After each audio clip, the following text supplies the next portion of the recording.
It is 1 o'clock. Welcome to the Transportation, Finance, and Policy Committee. Vice Chair Myers, would you move the minutes of Wednesday, March 26, 2025? We do have a quorum. I move the minutes for March 26, 2025. The minutes for Wednesday, March 26, 2025 have been moved. All in favor, say aye. Aye. Any opposed? The minutes are adopted.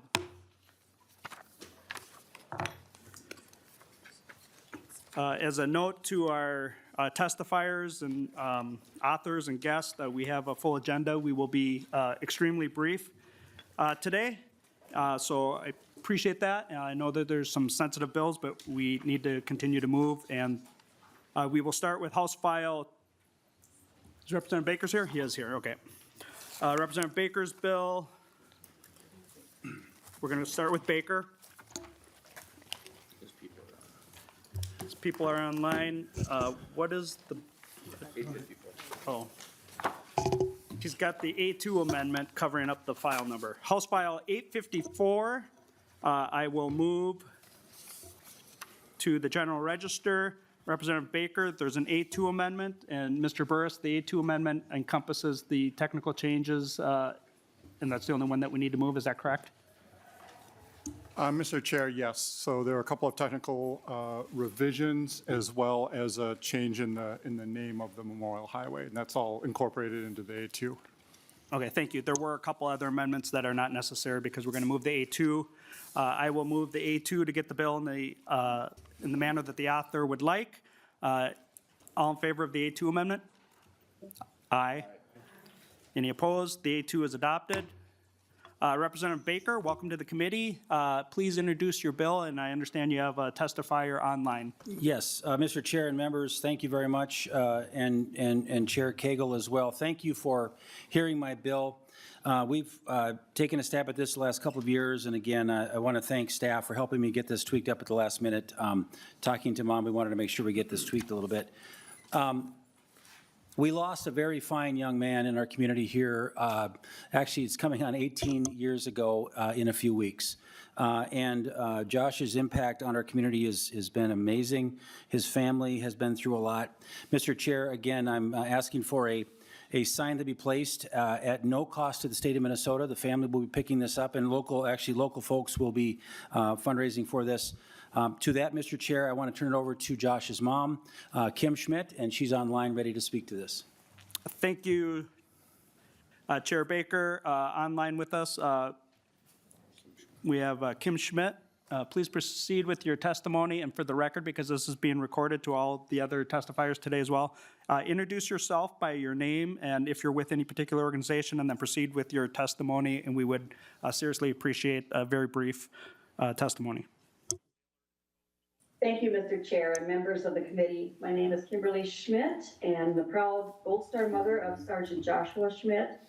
I'm honored to have a few minutes to testify in support of House File 854, brought by Representative Dave Baker. My son was a U.S. Army Sergeant. He was born in Wilmer in 1980. He went on to after graduation, went on to boot camp and became a National Guard soldier, which then he wanted more, so he became a full-time U.S. soldier, serving in Germany for 4 years. Josh was recalled. He was at the very end of his military contract and was recalled by President George W. Bush in 2005. Josh reported for duty to Fort Benning, Georgia in January of 2006 and went on to serve with the unit, the 1451st Transportation Company out of Boone, North Carolina. They then were sent to Iraq in May of 2006. My son was the truck command for the lead Scout Humvee in his unit. And for almost a year, they had luck with them. They had 3 near misses to their Humvee.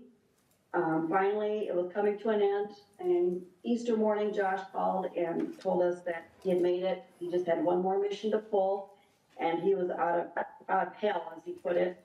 And then the following, less than a week later, we had the notification team go to Camp Ridley. My husband was also going to be deployed to Iraq within 2 weeks of Josh returning. It was Friday the 13th when the convoy rolled. Things were happening, was going wrong, so they decided to pull off road until after midnight and then get it into the 14th of April. They were an hour into their mission when they crossed over road in Fallujah. Son had 2 young soldiers that they were training their positions, so both 2 young soldiers were there for 2 weeks, and my son looked ready to leave. They rolled over a very large IED. All members were blown out of the Humvee except for my son. He was sitting in his truck command seat to the right of the driver. My son and his battle brother and gunner for the Humvee were both killed in the incident. The Humvee was in flames and rounds were cooking up, and the horror that we were told. So my husband was notified up at Camp Ripley in one of the many lines of all to go to war. Governor Pawlenty had pulled my husband off his deployment to stay back for family support. Instead, my husband Greg flew to Dover Air Base to become our son's military escort home,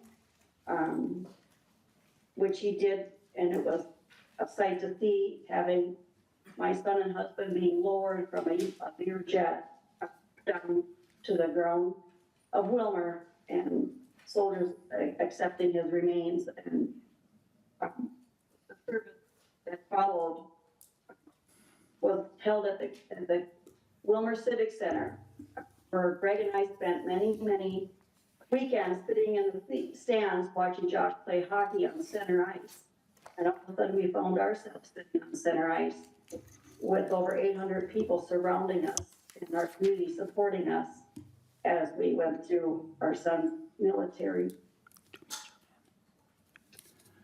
Kim, yeah, Kim, thank you, Kim. I know this is hard, and I need to wrap it up, but I want to tell you just how special and that the way the community came together to fill that Civic Center was unbelievable. So I want to thank her for her message today, Mr. Chair and members. This is a hard thing, even this many years afterwards. We had another testifier, but again, just due to time, I think we're just going to limit to this, Mr. Chair. We appreciate the thought of having this being considered for later inclusion. Representative Baker, we're going to send this to the general register.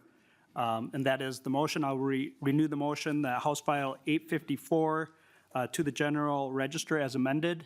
All those in favor? Any opposed? The motion passes. Thank you, members, and Kim, thank you so much. Thank you to our testifiers for being here and sharing your story. We'll look forward to hearing more of that on the House floor. Thank you. Thank you. Next, we will go back to Representative Witte's House File 2554. The motion, I will move House File 2554 to the general register. Representative Witte, welcome to your first time at the Transportation Committee as my House seatmate. We appreciate the treats that you will bring in the future. They will be coming from a Hy-Vee for you guys, so I do All right. apologize. Representative Witte, please introduce your bill for us. Thank you, Chair Koznick. Thank you, Chair Koegel, and members. I wish legislation like this wasn't necessary, but on February 18, 2024, tragedy struck the Burnsville community, and we lost 3 brave first responders, Officer Paul Elmstrand, Officer Matthew Ruge, and firefighter paramedic Adam Finseth. These 3 heroes made the ultimate sacrifice while serving and protecting the people of Burnsville. Today, we have the opportunity to ensure their legacy is never forgotten. House File 2554 designates the Burnsville Parkway Bridge over I-35 as the Elmstrand, Finseth, Ruge Heroes Memorial Bridge. This is more than a name, it's a lasting tribute to 3 individuals who embodied courage, duty, and selflessness. Each time someone crosses the bridge, they will be reminded of the ultimate sacrifice these heroes made for their community. I'm truly honored to announce that this bill has received incredible bipartisan backing. All three representatives, including Representative Caleb Berg from Burnsville, have signed on to this bill. I've been able to secure private funding for the designation. What truly moves me is the unwavering support I have received from Burnsville Police Chief, Fire Chief, and Mayor. And above all, what matters most, though, is the heartfelt blessing and support I received from the families of Officer Elmstrand, Officer Ruge, and firefighter paramedic Finseth. Their strength and sacrifice are the driving force behind the effort, and I'm deeply humbled to stand alongside them in this bipartisan important work. Committee, I ask for your support in passing this bill. Let us honor those fallen heroes in a way that ensures their bravery and service are remembered for generations to come. Thank you. Representative Berg? Thank you, Mr. Chair, and thank you, Representative Witte, for bringing this bill. We've talked a lot since that terrible day, and I just want to thank you for bringing this bill forward with your whole heart and for loving our shared community. Thank you. Thank you, Representative Berg. Thank you, Representative Witte. I will renew the motion to move House File 2554 to the General Register. I appreciate your work on this. All those in favor say aye. Aye. Any opposed? The motion passes. Thank you, Representative Witte. We will next go to House File 2660. We missed a bill in the Olson Omnibus Day, so we will. 2606, this will be laid over. And there are two testifiers. We've discussed this bill in the past, so please be extremely brief in your testimony.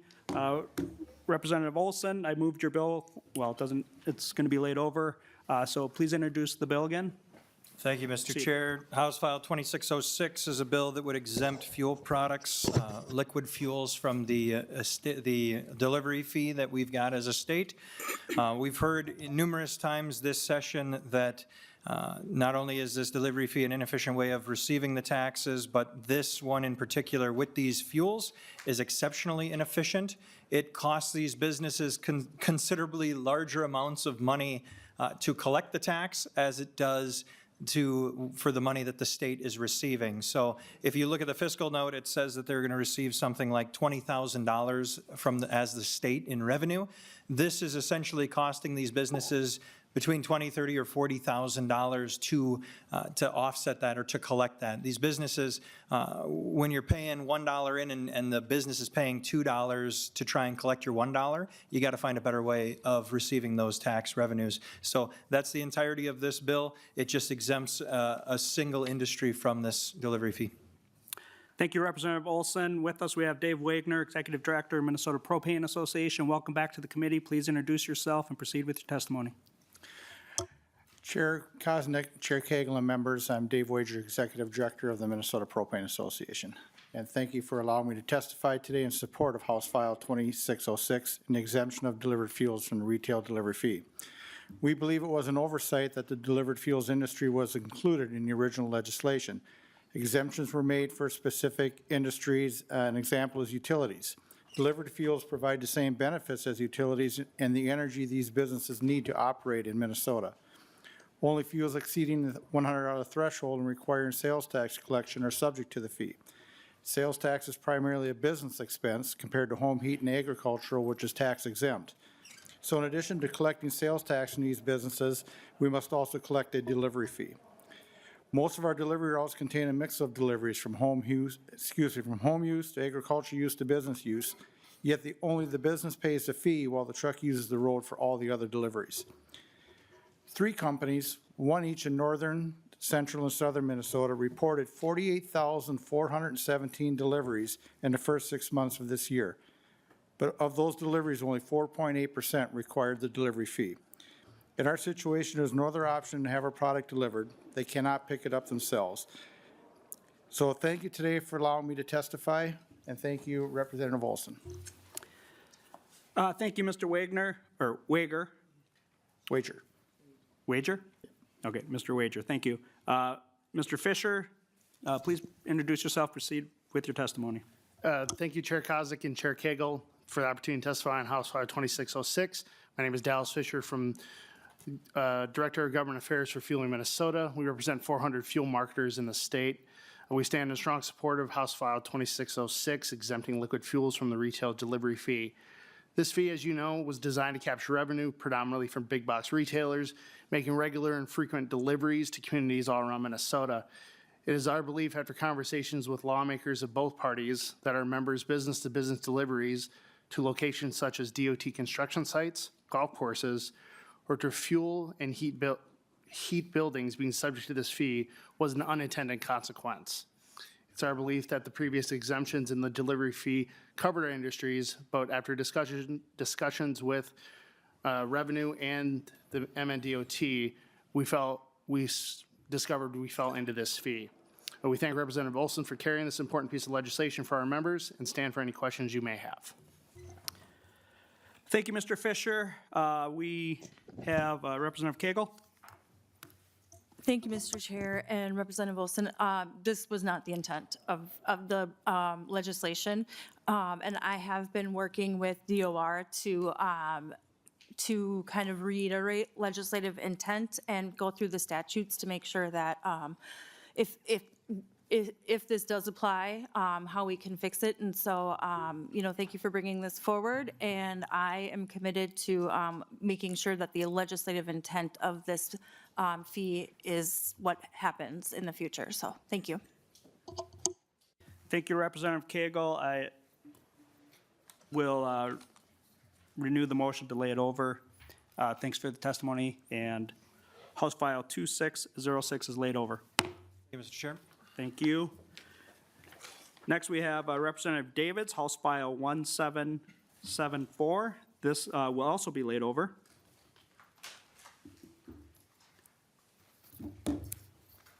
As Representative Davids and the testifiers make their way to the testifier table, Representative Joy, you were gonna you wanted to discuss an oral amendment. Yes, Mr. Chair. All right, just 1 second, though.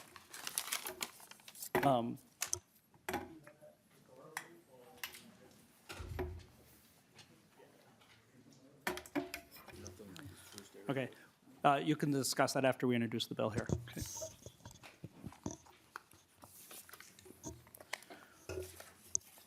Representative Davids, welcome to the Tax Committee again. It's a pleasure to have you back, and another fine piece of legislation. Please introduce your bill.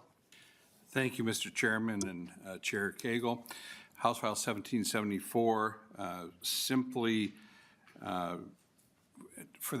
gets rid of the sales tax on the delivery of aggregate materials. And to get the bill in the shape we need to get it in after some folks worked with the department, I think Representative Joy has an amendment.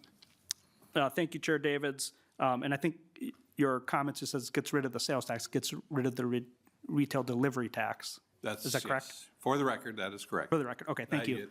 Representative Joy, please grace us with your knowledge on this oral amendment. Thank you, Mr. Chair. So on first page, line 1.20, after materials, we'll put a period, and then we'll delete everything all the way through 121. And that was after discussing it with the department. Chair Davids has told me, and that's what needs to be done. I'm sorry, Representative Joy, I'm not as quick as you can say that. On line 1.20. 1.20, after materials, put a period, and then cross out everything else all the way through line 1.21. And that's what the department has discussed with Chair Davids. So. Okay, Representative Joy, what is the effect of your oral amendment? The effect is the department has looked at this and they said there's no reason to have the rest of that language in there, so I would move that we accept that. This bill's just being laid over, so we don't actually have to move the amendment. That's it. Mr. Burris, did you want to add any clarity to the oral amendment? Mr. Chair, I've got the amendment identified. Okay, thank you, Mr. Burris. Further right now. I will entertain if members have any questions on it, Representative Koegel. Otherwise, Representative Davids, if you want to explain that, or do you want to move to your testifier? I'd like to move to the testifier, and members, I apologize for Sales tax, delivery tax, I'm just the tax chair, what would I know? So I apologize to the committee for that error. No apologies necessary from the tax chair. Ms. Ziegler, would you like to testify and identify yourself for the record? Welcome. Good afternoon, Mr. Chair, Chair Koegel, members of the committee. Great to be with you this afternoon. My name is Laura Ziegler with Associated General Contractors. We're a statewide trade association. We represent both the horizontal contractors that build our transportation infrastructure as well as the vertical commercial builders. Just want to say thank you to Representative Davids for carrying this bill. We had conversations over the summer with the Department of Revenue, and we're surprised to learn that the retail delivery fee was being applied or being interpreted to apply to the delivery of aggregate materials. And so that's why we're asking for that clarity, understanding that the intent of that retail delivery fee really was not to be added on to these types of deliveries that then go in, of course, as inputs to our road construction and those infrastructure projects. So appreciate your time here today. We'll continue the conversation with the Department of Revenue on the reference to the general use sales tax portion and follow up with the committee as you pull together your proposal. Thank you, Ms. Ziegler. Members, there is a letter in your file that I would draw your attention to if you haven't seen it already. Ms. Ziegler, my understanding is with this amendment, it's kind of materials neutral. Is that correct? Mr. Chair, members of the committee, that is my understanding, all aggregate. Thank you, Ms. Ziegler. Is there anybody else from the public that wishes to testify? Seeing none. Any member discussion? Otherwise, I will renew House File 1774 to be laid over for possible inclusion. Representative Davids, I should let you close, shouldn't I? No, I just want to thank you, Mr. Chair, and Chair Koegel and the members of this committee. Thank you. I appreciate this. House File 1774 is laid over. Thank you. Next, Representative Engen's House File 1468. This will also be laid over.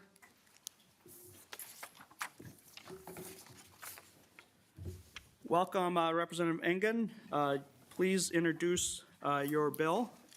Thank you, Mr. Chair and Chair Koegel. So today, I'm going to be talking about House File 1468, which establishes a full-service deputy registrar's office in Circle Pines rather than a partial deputy registrar's office, which they currently have. A couple reasons as to why we want to bring this bill forward. One, it's improved access for residents.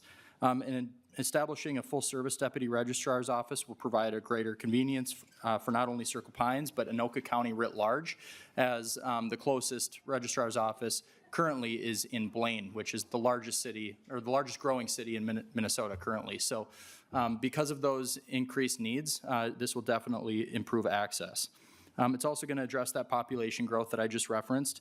There are economic benefits for Circle Pines, and it's going to reduce the strain on existing offices, of which we have 150 currently here in Minnesota. So with that, I'll turn it over to my testifier. Thank you for your bill. Please introduce yourself for the record and proceed with the testimony. Hello, Mr. Chair, members of the committee. My name is Sam Krieger with Hill Capital Strategies, representing our client, Circle Pines Deputy Register number 150. Representative Engen did a great job of explaining the need for this bill. It's very simple, and like you said, it just allows this existing deputy register to become a full-service register. If you go on to DPS's website, they provide a really handy map where you can type in the services you need, and they'll tell you where you can go. And if you do that, you'll notice that there's a pretty big gap between Highway 65 over in Blaine and Highway 61 that runs through White Bear Lake up through Forest Lake over near the river. So there's quite a big gap in coverage. This would be not just great for the people of Circle Pines, but for the people of Centerville and Lino Lakes. Thank you, Mr. Krieger. The bill is being laid over. Is there any member discussion? Representative Koegel? Thank you, Chair Mr. Koegel? Thank you, Mr. Chair and Representative Engen. Is this going to be a public or private deputy registrars? Private. Mr. Krieger will speak through the chair. No problem. Any follow-up?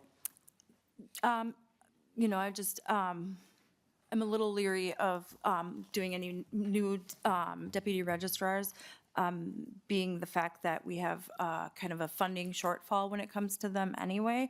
And so I've just kind of voiced my opposition to private deputy registrars because it seems to be something that's not a very good business model and that we've had to continue to supplement throughout the years. And so that's just some of my apprehensions about another private deputy registrar. So thank you.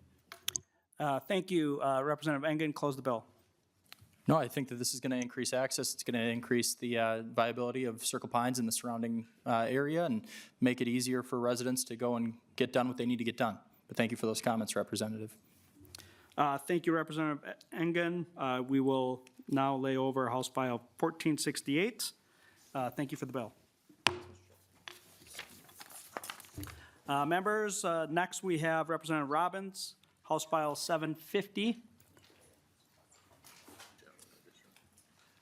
House File 750, as there is no amendment, we'll move to the General Register. Welcome back, I believe, or maybe this is your first time this session, I'm not sure. I think I was here once before, Mr. Chair, but nice to see you all. Thank you for having me. My Introduce the testifier- bill for us, Representative Robbins. Thank you, Mr. Chair. So HF 750 is a bill that is filling a gap in the law. And I'm sorry, my testifier literally emailed me while I was sitting there and he's not able to join us. So I'll quick do it all. I had a constituent whose grandmother was killed by a gentleman who was speeding at over 90 in a 45. And the driver's license was not suspended because, as it turns out in statute, right now, they only must suspend the license if there are speeding and alcohol, drugs, and intoxicating substances. And so just speed alone doesn't currently require automatic suspension of the driver's license. So my constituent was made aware of that throughout the trial and through all the problems that happened. The gentleman who killed their grandmother was literally picked up driving 88 in a 60 a month later. He continues to drive in our community. He did serve his time. So I just want you to know, like, this, I had no idea about any of this. It's a gap in the law. It's strongly supported. We had a testifier in a different committee with someone from the State Patrol who was involved in the accident. I know of no opposition to it, and I'm sorry my testifier couldn't be here to share his personal story of his grandmother, but her name, just to honor her, was Sandy Wetterland, and it made a big impact in our community, and so I encourage you to include just fixing this gap in the law. Thank you, Representative Robbins. It's my understanding this bill was also heard in public safety earlier this session, is that correct? Yes, sir, passed unanimously, and it's moving in the Senate, and we have no known opposition. Okay. Any member discussion? I will renew Representative Tabke. Go ahead. Thank you, Mr. Chair and Chair Robbins. Having heard this in public safety, I thought that this had to go back to public safety. Wasn't that the plan from there? Am I wrong in remembering how that went? But my understanding, and I just texted Chair Moeller just to see, but I thought this was supposed to go back since it had fiscal impacts on public safety. It was supposed to go back there, or is there something changed in the plan? Well, the fiscal Representative note, Robbins. I'm sorry, Mr. Chair. The fiscal note came out, and I do have it with me, and there's zeros everywhere. So I don't think it had to go back, but I could be wrong. You are not wrong. They've heard it and had it in their possession. I believe there was a discussion with their bill, so we're directed to send it to the General Register.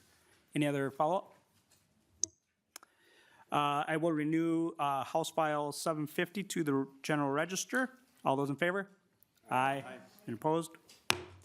The motion prevails. Thank you, Representative Robbins. I appreciate it. Thank you. Appreciate you. Thank you. Next, we have Representative Anderson. Then we'll have Representative Schwartz and Representative Koegel, Representative Fogelman. Representative Anderson, I will move House File 2234 to the Elections, Finance, and Government Operations. There is an A1 amendment that we will need to adopt to get the bill in the author's preference, and it's more of a kind of a technical clarifying amendment, so I will move the A1 amendment for you, even though you are a member of the committee. All those in favor of the A1 to adopt it in the motion, in the manner that the amendment, or the author wants. All in favor, say aye. Aye. Any opposed? The amendment is adopted. Representative Anderson, thank you for carrying this bill. Please introduce it.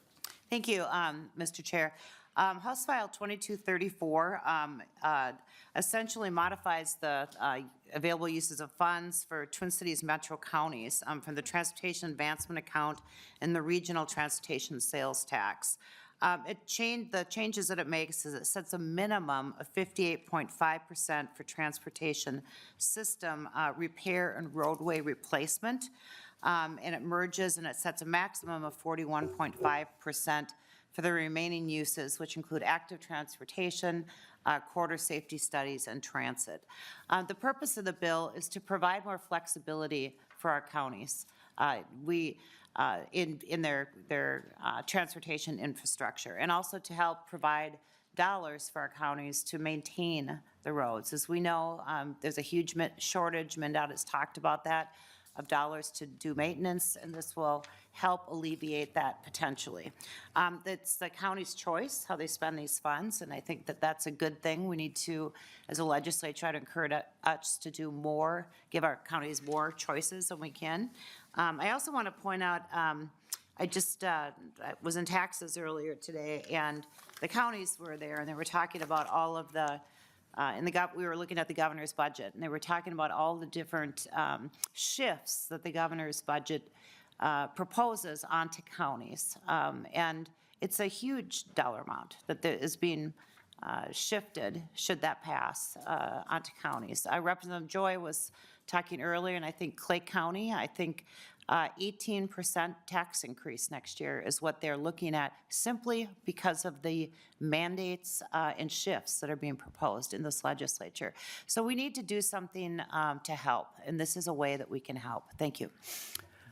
Thank you. Seeing no testifiers, public signed up. Representative Sensormura. Thank you, Mr. Chair. Thank you, Representative Anderson, for bringing this bill. One of the things that I just heard you talk about was, kind of honoring the will of the county, and I just, want to lift up the letter that is in the packet from the county that I represent, Hennepin County, that expresses some deep concerns about this bill. I will say that one of the things that I hear most often from my residents about is traffic safety, and specifically safety for pedestrians and people that are biking, people that are not in cars. Coming out of the pandemic, we know that people are speeding more than ever before, that we have just a lot of things happening on our roadways that should not. And so, when I have looked into this issue, one of the things that I've found is that the way that our streets have been designed is just really not helping with pedestrian safety. I can think in where I live in Minneapolis, I live kind of right at the intersection of Lake Street and Cedar Avenue, Highway 55. Yeah. Those are streets that people, speed on all the time, right? And so, I could be going on a walk with my kid, with my baby, that's my pedestrian street, right? But people are not driving on it that way. So, I really think we did good work last session around putting these dollars towards trying to, ensure that we have roadways that are safe for everyone. And so, I'm a no for this bill today, and want to make it really clear to my constituents who are really asking me to do something about traffic safety and pedestrian safety that I cannot support this. So, Mr. Chair, I would like to ask for a roll call of this bill. A roll call has been requested. We'll take a roll call. Representative Koegel. Thank you, Mr. Chair. I share a lot of Representative Sensormura's concerns. We did a lot of really good work last year, and I don't really want to see a lot of that stuff undone. And so I would ask my members to oppose this. Representative Myers. Thank you, Mr. Chair. Thank you, Representative Anderson. A consistent theme that I hear and that I try to stick with is, that flexibility. If it's flexibility with funding our schools, if it's flexibility in funding transportation, I just want to say thank you for bringing this forward. This bill is giving our counties that opportunity for more flexibility. My county of Hennepin County versus Ramsey, given the counties around the state, I think they're looking for this type of flexibility, and so I want to thank you for bringing the bill. Thank you, Representative Myers. Representative Anderson, any closing comments? Thank you, Mr. Chair. Counties can still use 41.5% of the dollars for transit if that's their choice. That's a lot of money for transit and for sidewalks and everything else. But I think we have to give flexibility. We have to trust our counties that they're going to do and build transportation infrastructure to the best, that makes the most sense for their county. Hennepin County is not the same as Washington County where I live. So they're all different, and we need to let them, they're the experts, they're elected to serve their constituents. We need to let them make the choice. So thank you. I ask for your support. Thank you, Representative Anderson. I will amend my motion to lay the bill over. All those in favor? Or actually, we don't even need to we don't need to take a vote on that. Thank you, Representative Anderson. House File 2234 is laid over. Thanks. Next, House File 2665, Representative Schwartz.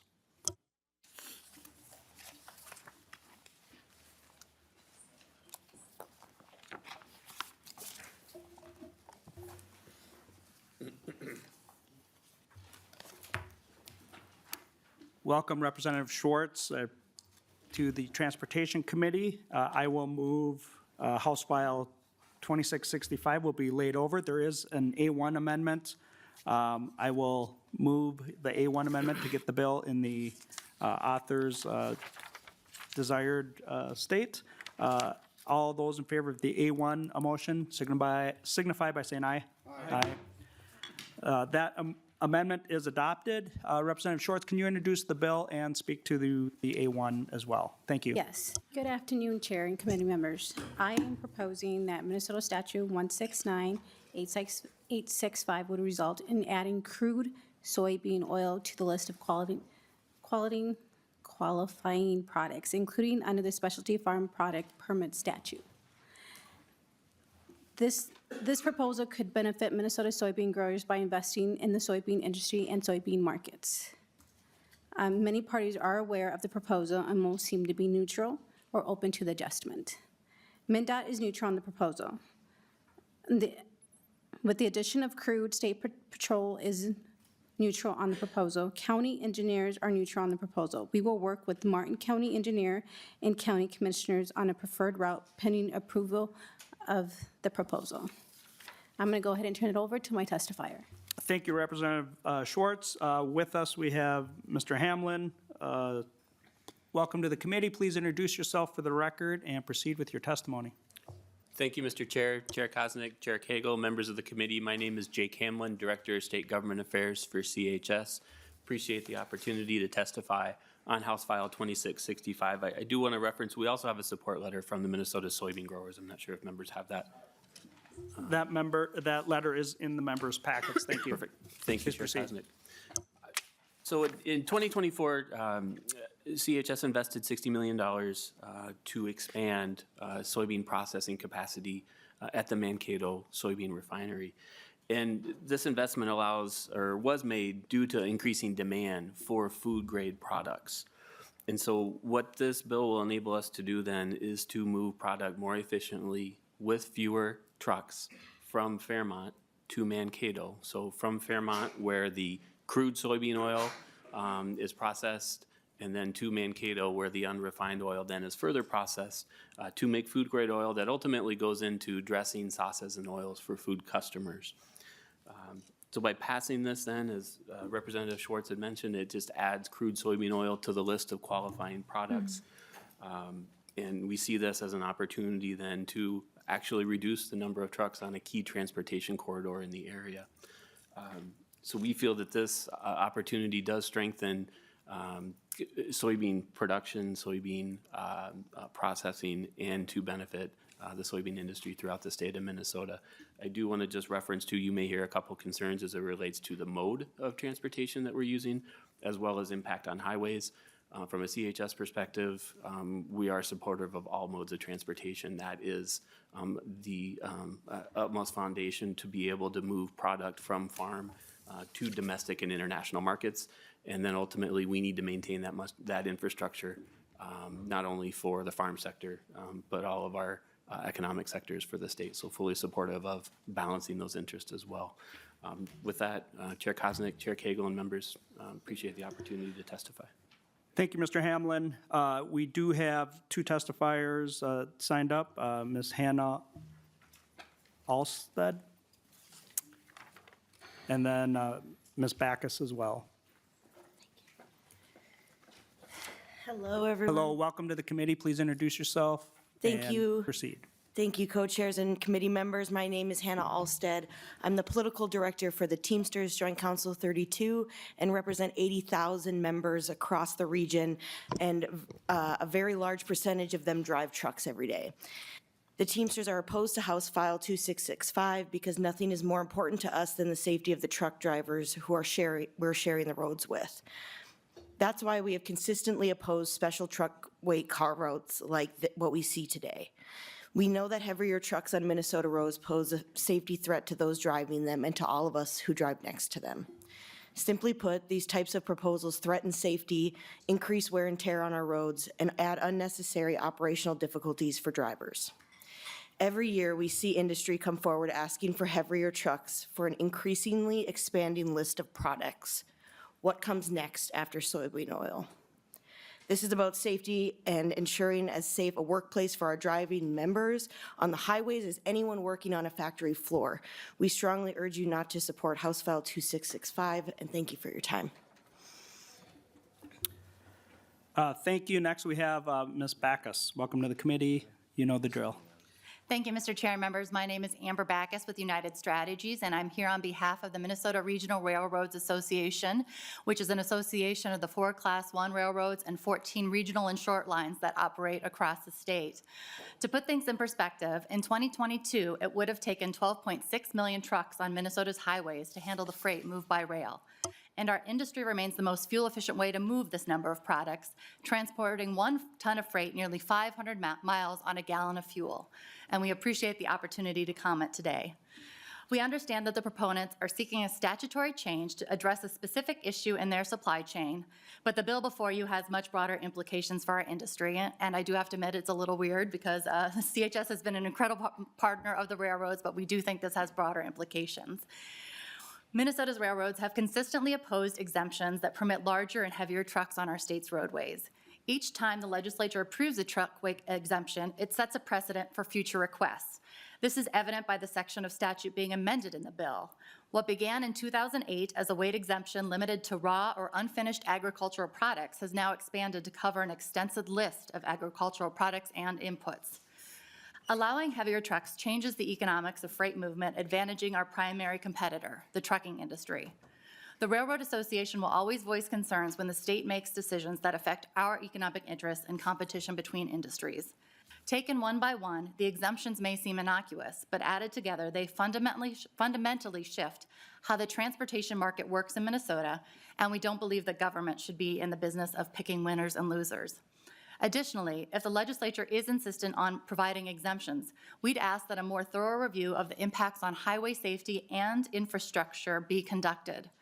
Because they are privately owned, railroads make significant investments in maintaining and upgrading their track, upwards of $23 billion annually. While the trucking industry pays into the state's highway fund, consideration should be given to whether their contributions reflect their wear and tear on the roads. According to the most recent federal study on the topic, a 97,000-pound truck, as permitted under this bill, only pays for 50% of the damage it would cause to roads and bridges. So I want to thank you for your time and appreciate your consideration of our testimony. Thank you. Thank you, Ms. Backus. I don't know that there's any other public testimony. Any member questions? Ms. Backus, actually, I did, or maybe Mr. Hamlin. It was my understanding that this exemption in statute was kind of a direct route from to the processing plant. Is that correct? Mm-hmm. The existing statute? Mr. Hamlin, the purpose of the intent of the bill. Mm-hmm. You're looking for an exemption mostly to get to the processing site, Chair is that Koznick, Chair correct? Koegel, members of the committee. So what we're looking for is it is from facility to facility. And is there a rail option to get there? So in the 50-mile segment between Fairmont to Mankato, there is no viable rail option. Okay. Direct option. Ms. Backus, did you have a comment? I do, Mr. Chair. Thank you very much. The bill it does not limit the movement to this corridor, so it could be any roads across the state. There are other exemptions in statute that actually name the routes being used. This bill doesn't. And I apologize, I do have a different opinion about whether rail is a viable option. There is available line that is active Recording between in Fairmont progress. and Mankato, and I know both facilities have access to it. Okay. Thank you. Seeing no other member questions, I guess I would just comment that maybe, there's some middle ground or, if we can get to some agreement, that would be helpful to the committee. Representative Schwartz, do you want to close your bill? Yes, thank you, Chair and committee members. This proposal benefits soybean growers by investing in soybean industry and soybean markets. By adding the crude soybean oil to the list of the special product permit for the 53-mile route from Fairmont to Mankato and through Blue Earth, Martin, and Wanawon counties, we will work with the county commissioners and the Martin County engineer on pending approval of this proposal. Thank you, guys. Thank you, Representative Schwartz. House File 2665 is laid over as amended. Next, let's go to Representative Fogelman's bill, and then we can have more discussion on the other bill. Representative Fogelman, I will move House File 2798 to be laid over. And the testifiers, if you want to make your way towards the testifier table, that would be great. Representative Fogelman, please introduce your bill. And then we have testifiers Mark Bruner, Cal Clare, and maybe Mr. LeBeau. I'm not certain. But please introduce your bill, and then we'll go to your testifiers. Thank you. Thank you, Chair Kosnick and committee members. I have before us House File 2798. This bill addresses the issues that Minnesota is kind of an island when it comes to pilot escort requirements. We need to cut some additional costs that hurt our families from having their dream of home ownership. It also hurts commerce from moving in our state with this additional costs. The bill that I have before us is a result of talks with Minnesota Department of Transportation, the Highway Patrol, and manufactured home plant operators. So hopefully, if there's a lot of questions, Minnesota Department of Transportation can help with some of the questions, but I am going to turn this over to my testifiers to give you more explanation. Thank you, Representative Fogelman. And members, I think this bill has been introduced in previous sessions, but hasn't had the opportunity to get some discussion. So I appreciate bringing the bill forward. Mr. Bruner, do you want to go first? Sure. Thank you, Mr. Chair. Please introduce yourself for the committee and the record and proceed. Mark Bruner, Manufactured Modular Home Association of Minnesota. Thank you, Representative Fogelman, for bringing the bill. It's important. We represent the manufactured modular home builders in Minnesota plants. There are about 15 plants that build homes in the state. About half of what we build are exported to surrounding states. And briefly, it wasn't until about a year ago that the issue we're having this discussion on did not exist. While the current law on 169.812 allows the Commissioner of Transportation to require additional escorts when they're deemed necessary, in practice what's happening is our member plants are being told when there's not a permit or a escort required on the permit, that they do in fact need a police escort. So there's been some confusion relative to the Commissioner of DOT prescribing that there's not an escort needed, and then being told by DPS in the field that an escort is being needed. So in a sense, we're looking for clarity on what should go on the permit so that we don't have this happening out in the field. But aside from that, Minnesota is unique in that this requirement actually hurts affordability. We're currently the only state in the Midwest that requires licensed peace officer escorts to transport manufactured modular homes briefly across the center line or on rural or undivided roads. And my handout, hopefully you have in your packet, sort of emphasizes this, showing the state of Minnesota sort of being this island in requiring the police escorts. Again, with half of our homes being exported to other states, it gives, you know, a competitive disadvantage for the prices of our homes being sold in other states. So, you know, we're really trying to bring Minnesota more into line with surrounding states. But let me just put into perspective the significance of the cost. I mean, we're looking at adding $1,500 to $3,000 per home for the cost of a police escort. And, you know, the average cost of a new single-wide manufactured home, maybe a 1,000-square-foot home, is about $85,000. A multi-section manufactured home, about $150,000. So the added cost we're looking at to our homes is about 3.5% of a single-sectional manufactured home. And we're looking at, you know, maybe $20, $25 per month more in financing, essentially enough to disqualify a buyer from FHA or USDA loans under the typical debt-to-income limits.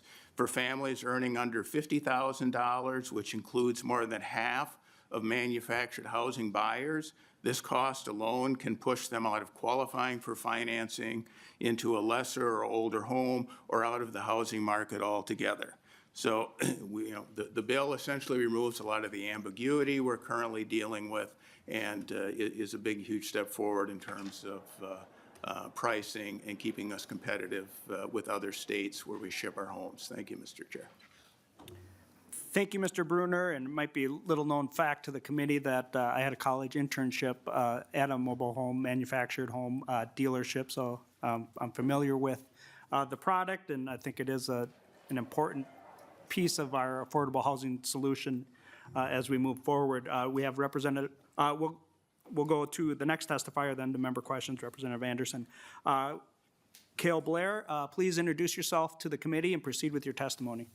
Thank you, Mr. Chair. I'm Cale Blair. I'm the sales manager at Clayton Homes, Schultz Homes. I've been there for about 9 years, and just recently, in about a year and a half, is the first time we had a presence with peace officers as far as escorting our homes. So it's very, very new to us. So thanks for the opportunity for me to speak today. Clayton Homes, we're a manufacturing company. We build factory homes built out of Minnesota. I want to briefly address two significant challenges in the current regulatory framework that impact both our operations and affordability of housing in Minnesotans. First, there's a lack of clarity around when an escort driver is required. This is inconsistencies creates operational uncertainties for the transporters, even when they are following approved permanent routes. Requirements often vary by jurisdiction, and enforcement can be unpredictable, adding available risk and cost to the process.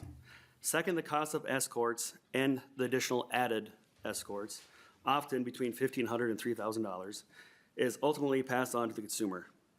For many families, additional costs can be put home ownership out of reach or force them to settle for a smaller or less suitable home.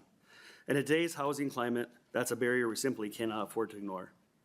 It's also worth noting that Clayton Homes operates in all 48 contiguous states, and Minnesota requirements for both a private escort and police escort is unique to the Midwest. Across the country, private escorts operate successfully without the involvement of law enforcement. Requiring both is duplicating escorts, it's expensive, and regulatory overreaches that adds a significant cost without the clear public safety benefit. This is a bill to support the clarity for all parties when peace officers are needed. This bill does not eliminate escorts. It keeps all the same permitting, dimensional checks, and safety protocols in play. In rare high-risk situations, law enforcement can and will be involved, but it ends the gray areas in the statute on when and when not peace officers are required. We support this bill's effort to bring clarity and consistency to escort requirements. It's a meaningful step that will help manufacturers, transporters, and most importantly, Minnesotan families in need of affordable housing. Thank you. Thank you, Mr. Blair. There are a couple letters of concern and support in the packet. I think it's appropriate to have ideas brought to us that need to be vetted out and thought out. That's what the committee does. Is there any other testifiers? I know, I'm looking at the state troopers in there, the department. No other public testimony. Representative Anderson? Thank you. Thank you for bringing this bill. I read the State Patrol letter. I understand their concern. I get that. But we have some other public purposes that we need to talk about. We spent a lot of time since I've been in the legislature the last couple of years talking about affordable housing and ways to get costs down. I think a lot of the problem is in the regulatory environment, and this is a perfect example of that. Where if we're adding $1,500 to $2,000 for really, is it really needed for that? We're adding those kind of dollars. That's a lot of money. That's that's several percent, 2%. That's a down payment for a lot of folks. And I think everything that we can do to deal with regulatory issues like this that really aren't worth the $2,000 in my mind, spending that money, that's a good thing, and that will help housing become more affordable in Minnesota. We also have a peace officer problem. We have spent a lot of money trying to get more peace officers across the state of Minnesota. And there are better things, frankly, for them to be doing than this. This can be done privately, so I support this bill. I think it's an excellent bill. Thank you.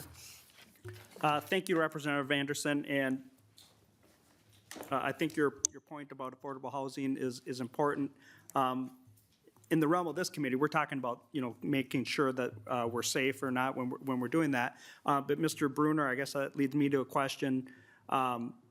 You want clarity on the permits of whether it requires an official law enforcement escort. Otherwise, there are other escorts that generally help transport these homes. Is that correct? Mr. Chair, yes, that's correct. The clarity would be very helpful, and there are certified pilot escorts in the state of Minnesota. Minnesota is one of maybe a dozen states that certifies these escort drivers. They're professional drivers who essentially can perform the duties of a peace officer when needed. The Department of Public Safety does the administration of that certification program. Our association offered some of the first training programs where we had state troopers do the training and certification. So yes, there are certified pilot escort drivers available to, and more readily so, in a timely manner to provide that service. Thank you. Thank you for clarifying that. Representative Green? Thank you, Chair. And thank you, Representative, for bringing the bill forward. I look at the Minnesota State Patrol information, and I just see a lot of red flags with the safety concerns with that are being voiced here from the experts and what our police are saying. And I'm curious if within here, I was looking to see, I know that it says in here that we're the only state in the Midwest that requires this. I think that's how, if I have that correctly, but I'm just curious if there's been any discussion about the, I noticed the line in here that we've had an increase in fatalities with moving larger homes, or moving homes through our transportation system. And so is there any research on any of the other states and like what they're seeing with what that looks like? Mr. Bruner? Mr. Chair, Representative, no.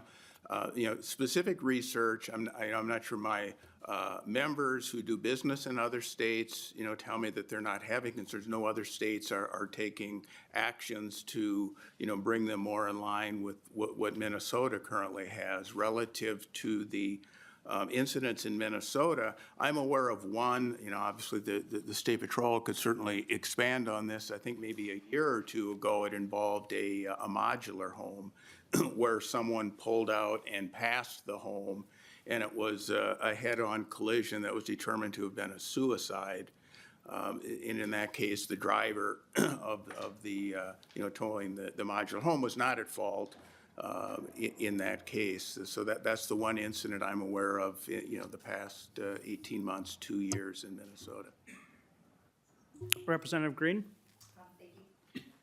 Thank you, Chair. Thank you. Yeah, I think that's got to be part of the conversation, especially if we're hearing from our State Patrol that they're concerned, that there's a reason for that concern. I tend to believe our police when they let us know that. So, thank you. Thank you, Representative Green. Representative Kraft, I believe. Thank you, Mr. Chair, and Representative Fogelman. My question is, so I'm hearing that we're the only state in the Midwest that does it, but it appears there are many other states in the country that have this kind of requirement, correct? Mr. Chair. I think that's been answered.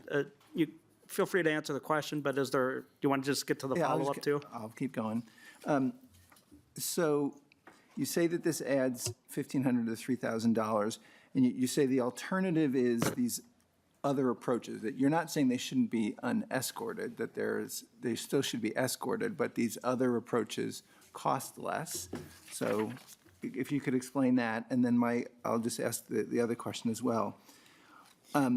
If what you're saying is you need clarity, and we have this situation where we don't have enough peace officers, why are the police so strongly against this as I'm reading it? Like, why haven't you been able to come to a compromise position on this? Yep. So, Chair. Good question, Representative Kraft. I would say in the past, we haven't been able to get a hearing on this issue, so I appreciate the question. If you want to restate it, or do you remember the question? Why? The question is about other escort opportunities that are not official law enforcement. Is that right, Representative Kraft? Yeah, so there are two questions. One is you're not proposing to not have an escort, just a different escort. And so I guess that those different escort approaches cost less than our hiring a police officer to do it. So if you could explain that. And then my second question was, given what you're saying, clarity, like why haven't you been able to come to some kind of compromise or agreement with the police officers? Because it seems like they're pretty strongly against this for safety reasons. So, Mr. Bruner. Mr. Chair, Representative, well, cost-wise, yes, there can be a difference. Availability, the escorts we're talking about using are called certified pilot escort drivers. Minnesota adopted this, I think, in about 2012.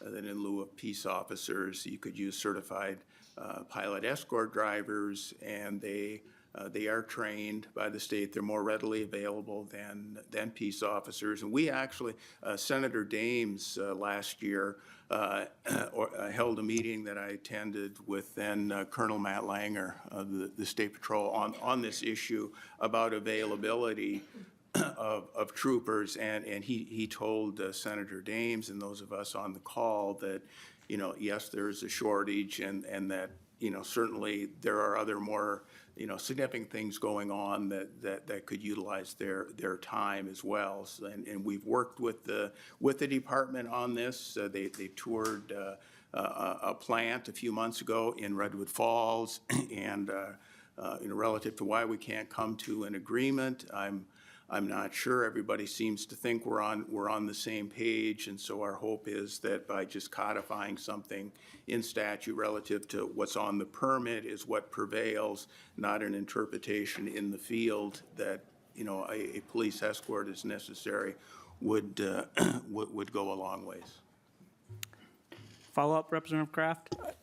Thank you, Mr. Chair. I guess I would just say on something like this where we're seeing the safety concerns brought out, that it would be, I would recommend coming to the committee with something that I'd be better that they would approve, because you're asking us to step in the middle of this when one group is saying it's going to be significant safety issue. So it's a tough thing to get to.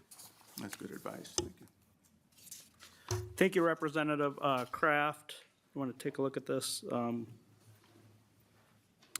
My understanding, Representative Kraft, is that it's not clear on the permits, when they pull a permit, whether they have a law enforcement escort or plan to have a private escort, if an official law enforcement escort is needed.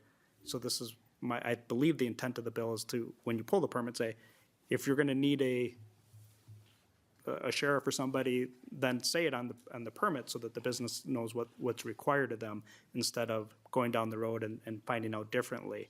And so if that's true, or feel free to correct me, if that's accurate, so that's why we're having the discussion.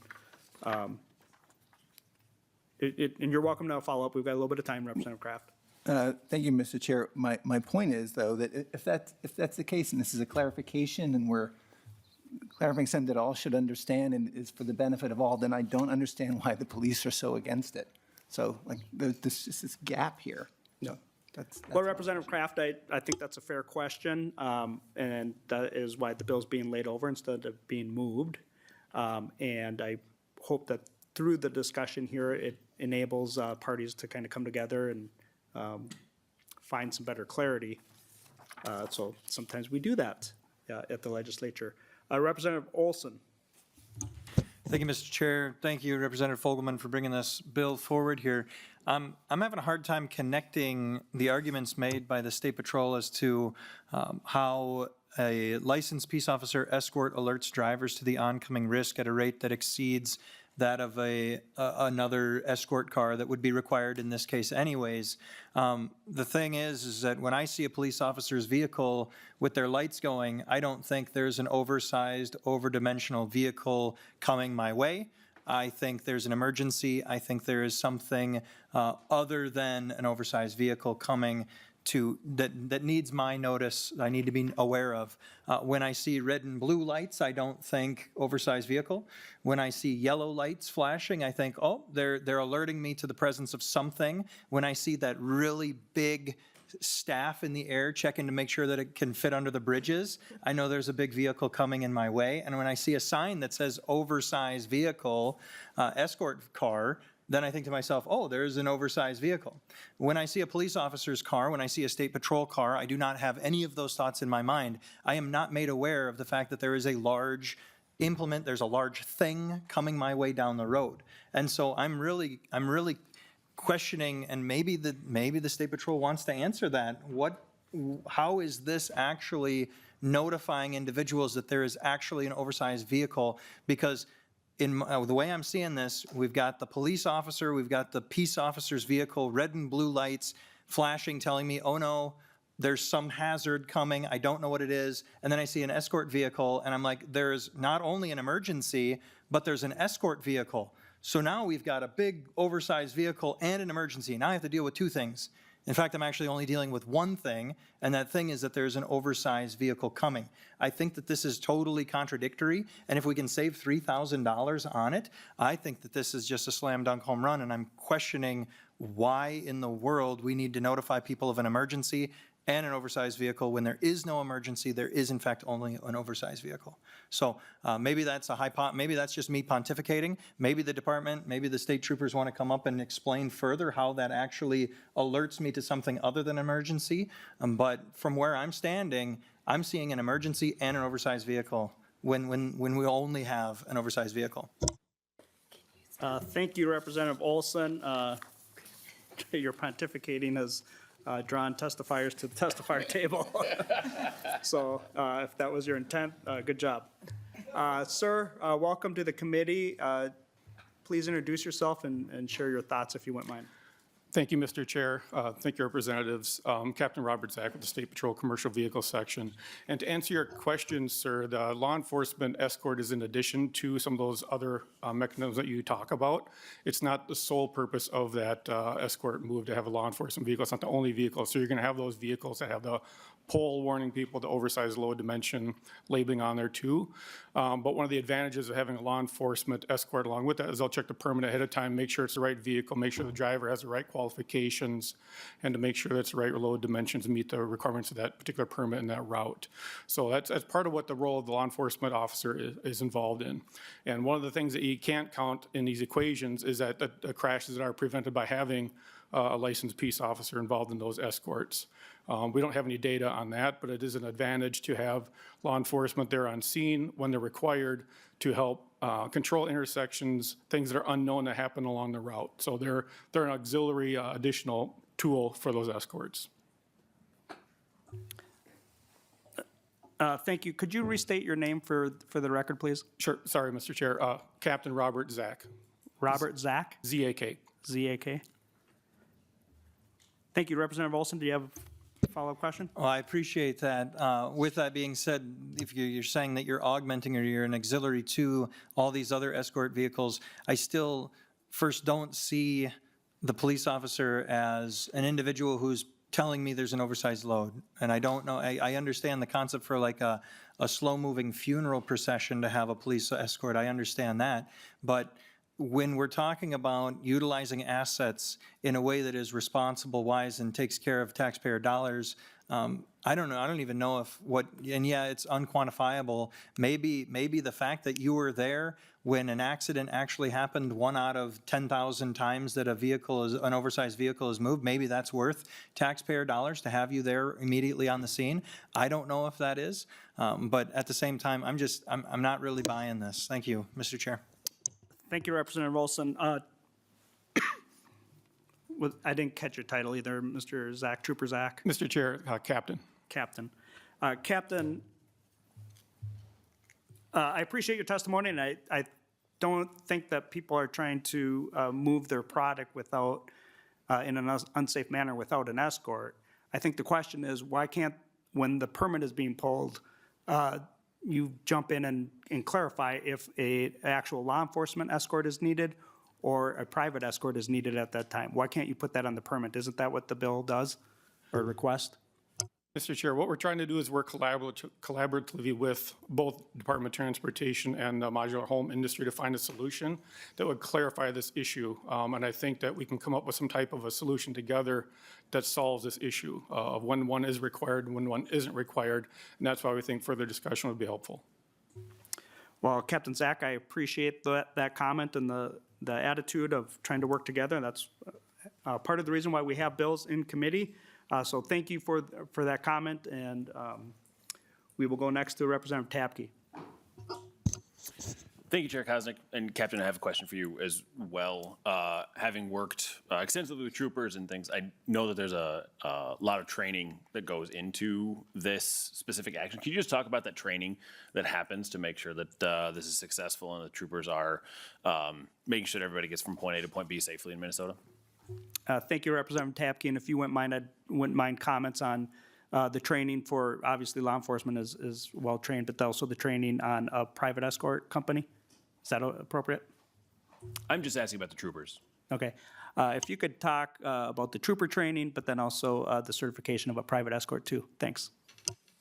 Thank you, Mr. Chair, and thank you, Representative. For the escort training that the troopers go through, it's a process that extends their basic training to understand what the requirements are going to be for an oversized dimensional load of how to move it safely through traffic, how to get through intersections, how to interpret and understand and read the permits that are getting selected, how to look at drivers' requirements for that particular load.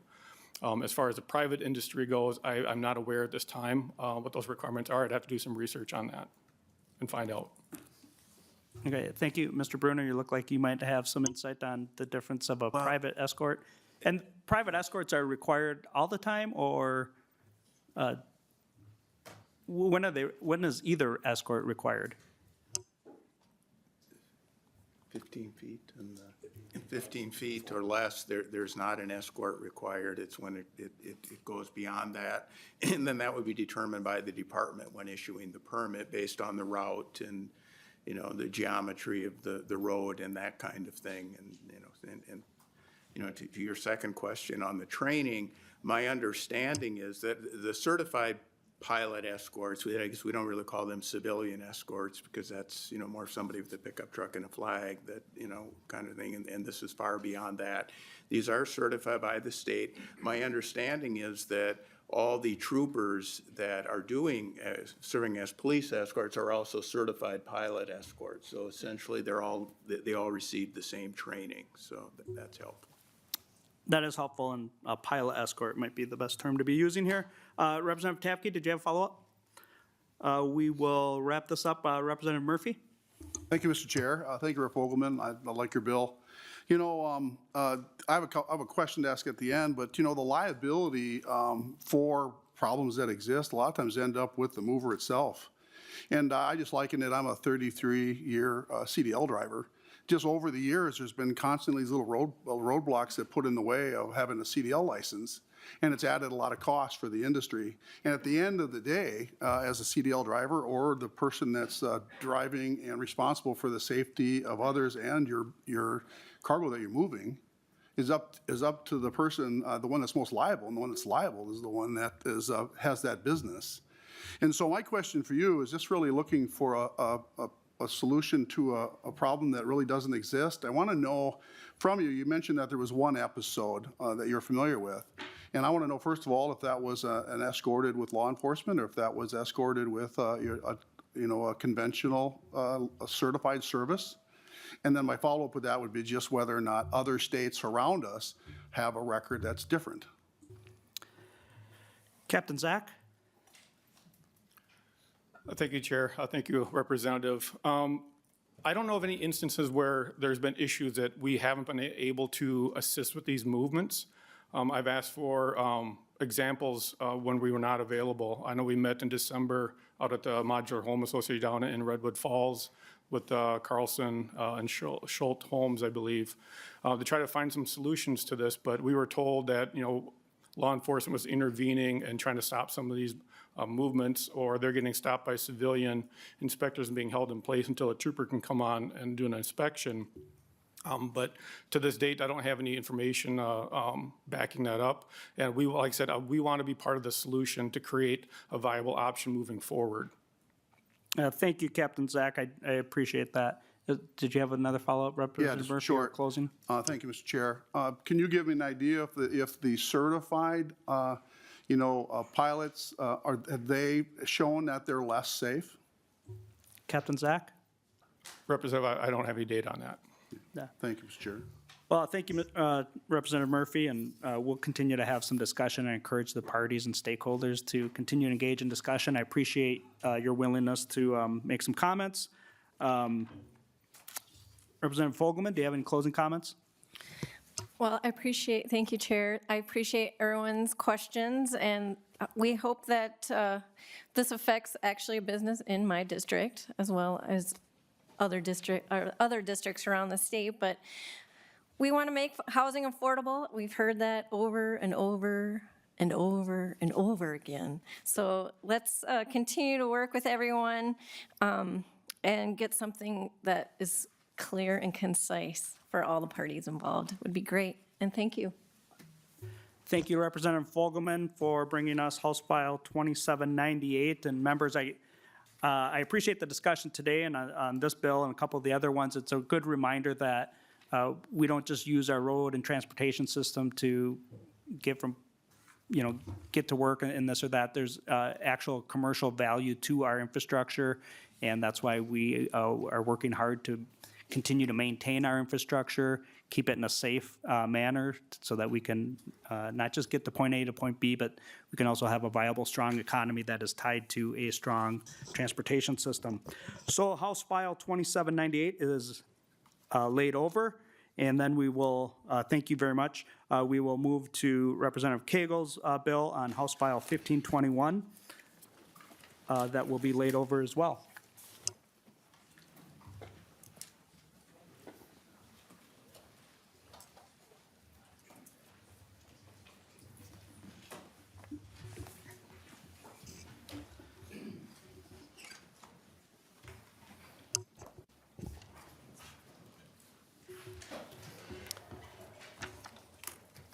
Chair Koegel, we're just going to move your bill over here, if you want to introduce it. And Thank you, Mr. Chair. House File 1520 is a, I won't even 1521. pretend. What was that? Or 1521, 21, I'm sorry. Is a bill about the asset sustainability ratio, which I will not pretend to know how that is calculated or what it is, but I know that it is reported, and then it's really just about making sure that we're maintaining our existing investments for sustainable infrastructure.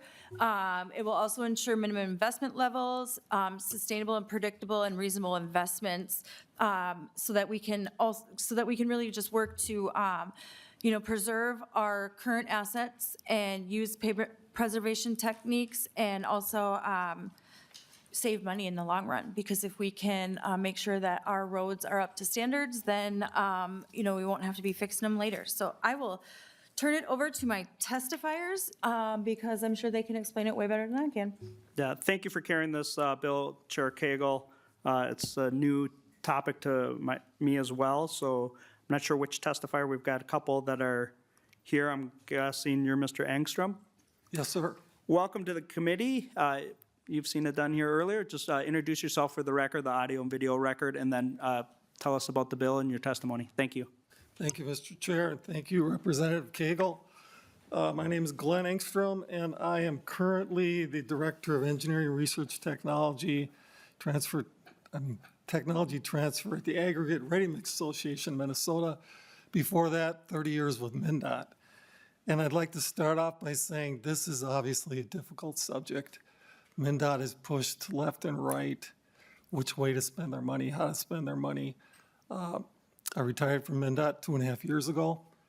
And before that, I was the Director of Materials and Road Research there.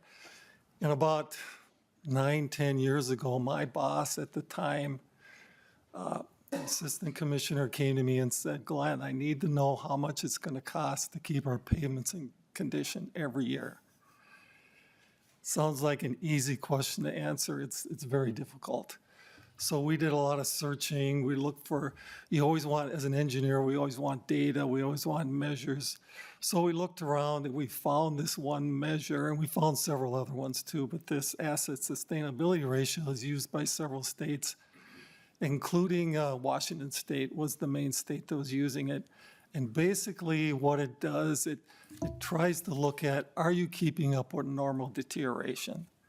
So if you're keeping up, you're basically putting in as much as you lose each year. So every year, we all get a year older, and so are our roads. So are we putting in as much as we're losing each year?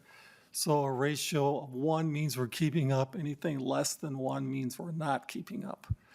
And again, my boss at the time, he's juggling all the modes: transit, pedestrian, bicycle, rail, air. ADA is a big deal, expansion projects, safety, bridge, and pavements. Pavements is the big girl in the room at MnDOT. Usually around, a third of the budget is spent on pavements, so it's a big deal. We feel that this bill will allow MnDOT to have that measure to keep up with normal deterioration. But beyond that, we believe the targets are going to ensure stable and minimum investment levels, sustainable, predictable, and reasonable investment. And one thing I really like to hit on, and I know the people behind me will say the same thing, this is really going to encourage innovation.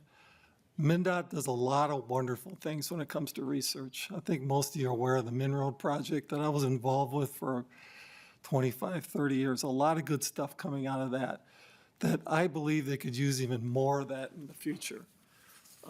Couple other things. We also think it'll reinforce the use of best practices. There's a lot of things that other states do, and we need to build on that. The other thing that I think is really, really important is we need to encourage pavement preservation techniques. So those are the techniques, once you build a road, you're going to go out there, you're going to crack seal it, you're going to chip seal it, you're going to do some, we call it concrete pavement repair, to extend the life of the pavement. It's a cheap fix, but it'll extend it long into the future. And frankly, that is something that, again, in my role at MnDOT about 3 years ago, we set guidelines for pavement preservation, and frankly, they weren't being met. They fell, you know, money is tough to come by, and it just fell by the wayside. So we think it would do that.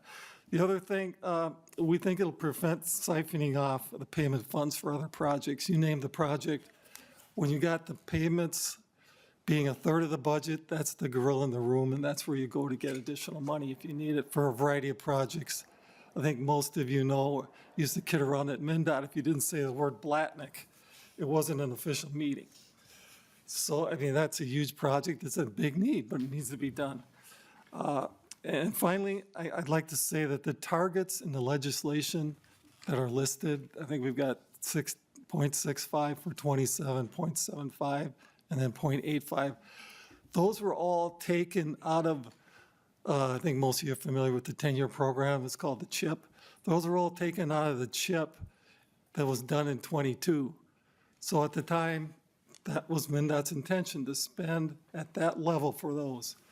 Unfortunately, as things get closer in the four-year program, the STIP priorities can change. You know, we have inflation, things like that. So with that, I think this will really help MnDOT in the long run. There may be some short-term pain, but I really think it'll help MnDOT in the long run. So with that, I'd be happy to take any questions, or we have two other people who would be interested in. The one thing I would like to say before I close is we have both industries here, both concrete and asphalt. How many times do you see both concrete and asphalt agree on one thing? So with that, I'd be happy to take any questions. Mr. Engstrom, thank you so much for enlightening us and educating us on that. Seem pretty favorable to this myself. So I appreciate that. Thank you for your work at MnDOT. They do you think about the system that we have and everything that is involved. We're blessed that we do have a significant funds that come into it, but we're still falling behind on maintaining our roads. I'm encouraged of bills like this that help us to better maintain our roads. And so thank you for that testimony. I'm not sure who's next to you, Chair Koegel. Please introduce yourself for the record and proceed with your testimony. We do have about 15, 20 minutes. And so we'd like a couple other testifiers and then some member discussion. All right, thank you. Chairs Koegel, Kosnick, and committee members. My name is Brandon Braver. I am a registered professional engineer in Minnesota. I serve as the technical director for the Minnesota Asphalt Pavement Association, where I work with road contractors, local governments, agency partners to support high-quality, long-lasting, smooth asphalt roads for taxpayers. Thank you for the opportunity today to testify. I'm here today to voice strong support for this bill. I know Glenn went into a lot of good details on why we need to preserve and protect a lot of this pavement investment for Minnesotans. And at the core of this bill, it's really about ensuring Minnesotans have safe, smooth, reliable way to get to work, school, and everywhere in between. It's about smart planning, efficient use of tax dollars, and making good on our commitment to preserve our infrastructure. Speaking of preservation, a really good example, and there's a lot of good work happening on the research end. One example is at Min Road and a partnership with the National Center for Asphalt Technology. Actually, in 2016, there was a section that was done using we called it a thin lay. So it was a thin asphalt overlay, and we used a micro mill. It improved the ride drastically and helped extend that pavement life. And in the subsequent years, we see really good performance from that section. And there's various options for pavement preservations for high and low traffic. And so therefore, that's extending the service life to our roadways for the taxpayers. So this example just underscores, what timely maintenance really does to it. ASR targets in this bill create kind of a framework, as well as ways we can preserve our roadways by tracking the mile year added relative to the total system. We gave a picture whether we're keeping up, falling behind, maintaining our pavement assets. So this is not just a metric, it's really a mirror to hold for performance. So by aligning some of these statutory targets with existing framework, we bring clarity to this overall process. So each year we delay pavement preservation. It can cost dramatically to taxpayers. I even read some information, just the cost of letting a road fail in general could be up to 5 times higher than just doing simple resurfacing and keeping up with pavement preservation. And in the asphalt industry continues to innovate each year, from warm mix asphalt to sustainable recycling to stretch our dollar.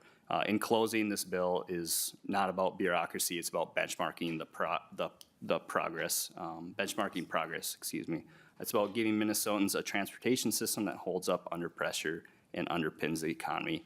We urge you to support this forward-thinking legislation, and we thank Chair Koegel for authorizing this important bill. Thank you for your time.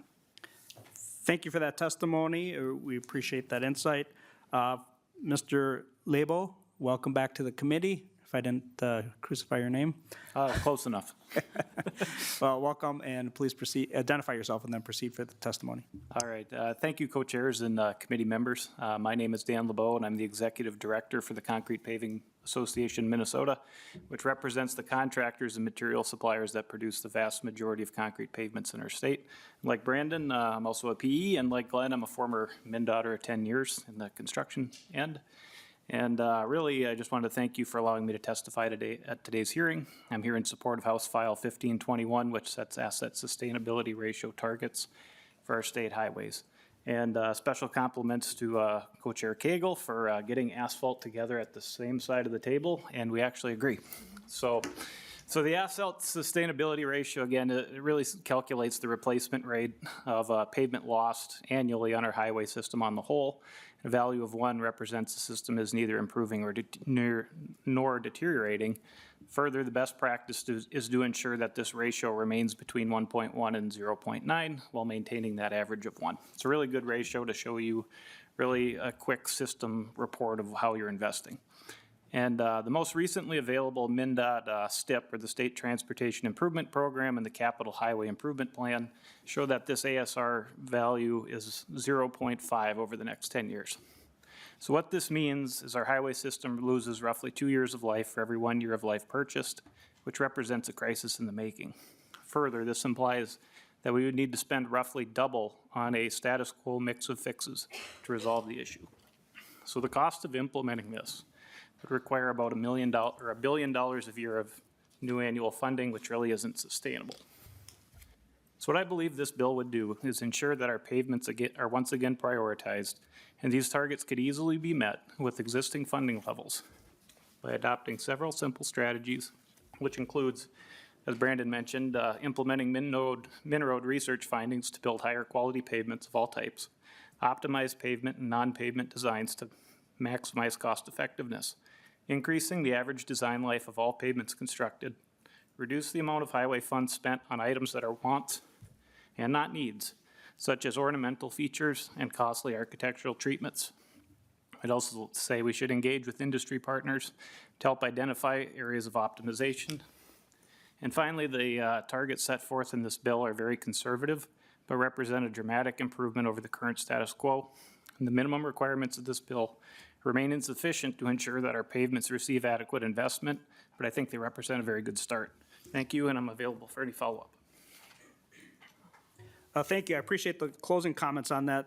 I did notice on line 1.16, hearing the testimony that we want a ratio of at least 1 or greater, but we're setting some benchmarks to move towards that.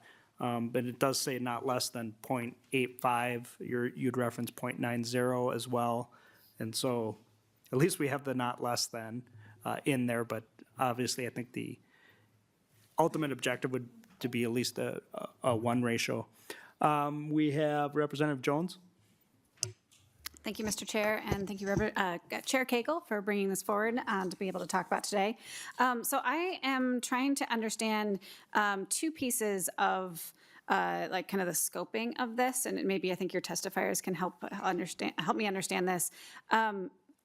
Is this a calculation made on just the new projects that are constructed each year, or is this an evaluation of the entire system each year? Who would like to address Representative Jones' question? We'll have Mr. Engstrom come back and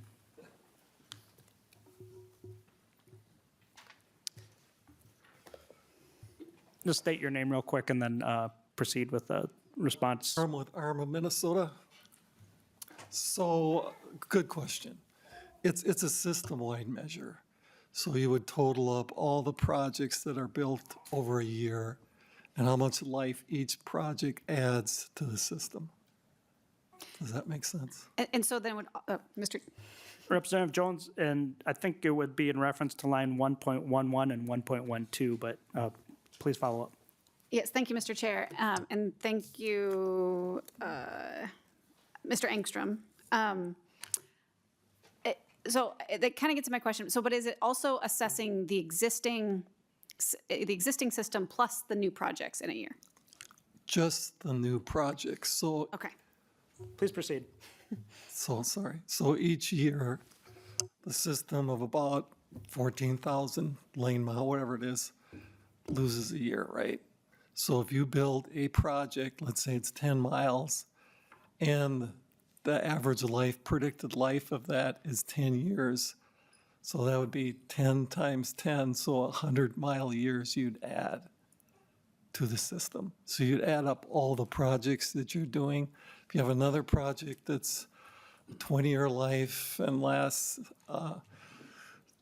and it's 10 miles long, that would be 200-mile years you'd add. So you add up all the gains, and the rest of the projects, the rest of the system still gets a year old, okay? Does that make sense? It gets a little complicated.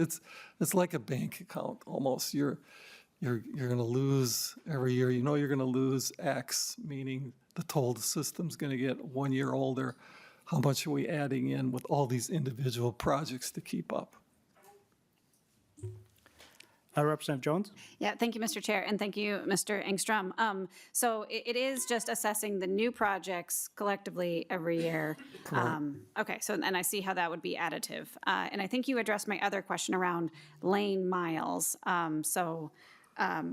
Okay, so that, thank you very much for that. I had one more question around, when we are talking about pavement, is that applying to pavement for all modes? So like bike trails, sidewalks, things like that? Mr. Engstrom? It's just the highway system. Thank you. Thank you. Representative Anderson, and then I think we'll probably wrap up. Thank you. So does every highway have a current status then, that they're in, that the 20-year, this highway's a 20-year and they're in year 17 on this? Is everything ranked overall? And also to piggyback on that, do you actually look at like the not just the years that you've set out when you first redid the highway or built it, but do you actually look at the pavement quality? Is there an index, or we're looking at the actual quality of the pavement? So, thank you. Mr. Engstrom? So another really good question. So MnDOT has a very advanced pavement management system where every year vans go out and they measure the roughness of the road, and they also take continuous videos of the road, and you can get how much it's cracked or how much it's rutted and the ride, like I previously said. So that's kept for every section of road across the whole state. And those numbers are plotted so you can see the deterioration of each one of the road segments. And then the roads that are eventually selected are obviously the ones that are in rough shape, poor condition, or approximately that. And there's various measures that are done to compute that. MnDOT does a wonderful job of doing that. Again, it's my old office.